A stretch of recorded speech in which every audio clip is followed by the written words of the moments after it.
Telugu Desam party సానుభూతిపరుడు ఒక్కడు మరి ఆ రోజు జగన్మోహన్ రెడ్డి సతీమణి గురించి మాట్లాడితే ఇమ్మీడియట్లీ ఆయన మీద కేసు పెట్టి జైలుకి పంపించారు తెలుగుదేశం పార్టీ సానుభూతిపరుడు.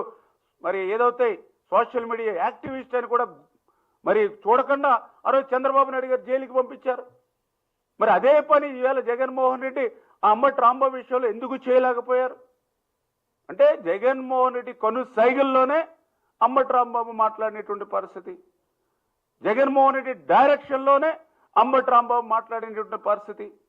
ఏదైతే తనకి అధికారం ఇచ్చినటువంటి 5 సంవత్సరాల్లో ఒక మైన్స్, లిక్కరు, మరి ఏదైతే విలువైనటువంటి భూములు, ల్యాండ్స్, మరి అదేవిధంగా శాండ్, ఇవన్నీ కూడా ఏ రకంగా అయితే కబ్జా చేసి లూటీ చేసి దోపిడీ చేశారో అవి సరిపోవన్నట్లుగా ఆఖరికి అత్యంత పవిత్రమైనటువంటి తిరుమల తిరుపతి వెంకటేశ్వర స్వామి వారికి సంబంధించినటువంటి లడ్డు ప్రసాదంలో కూడా మరి అక్కడ ఆవు లేదు, గేదె లేదు, పెరుగు లేదు, పాలు లేవు, వెన్న లేదు, కానీ కల్తీ నెయ్యి మాత్రమే ఉందని ఏదైతే సిట్టు చెప్పిందో 240 కోట్ల రూపాయలు ఏదైతే మరి నెయ్యిలో కల్తీ నెయ్యిలో కుంభకోణం జరిగిందని సిట్టు చెప్పిందో దాని నుంచి డైవర్ట్ చేయడానికి అంబటి రాంబాబును ఒక పావుగా జగన్మోహన్ రెడ్డి ఉపయోగించుకునేటువంటి పరిస్థితిని ప్రజలందరూ కూడా గమనించాలని చెప్పి కోరుతూ ఉన్నాం.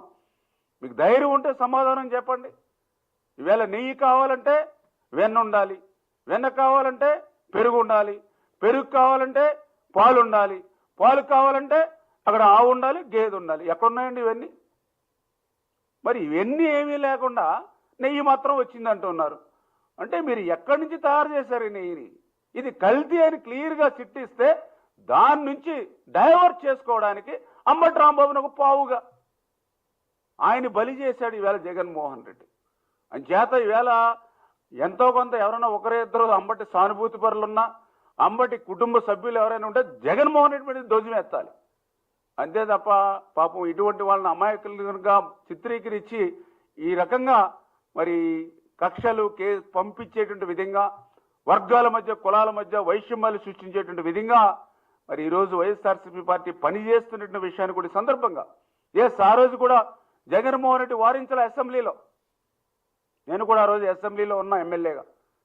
ఆ రోజు కూడా మరి చంద్రబాబు నాయుడు గారు ఆయన కుటుంబాన్ని ఉద్దేశించి, బోనమ్మ గారిని ఉద్దేశించి కూడా ఆ రోజు అసెంబ్లీలో ఈ అంబటి రాంబాబు గారు నాకు ఉన్నటువంటి నాయకులు కానీ ఏ రకంగా మాట్లాడారో మేము కూడా చూసాం సాక్షాత్ అసెంబ్లీలో.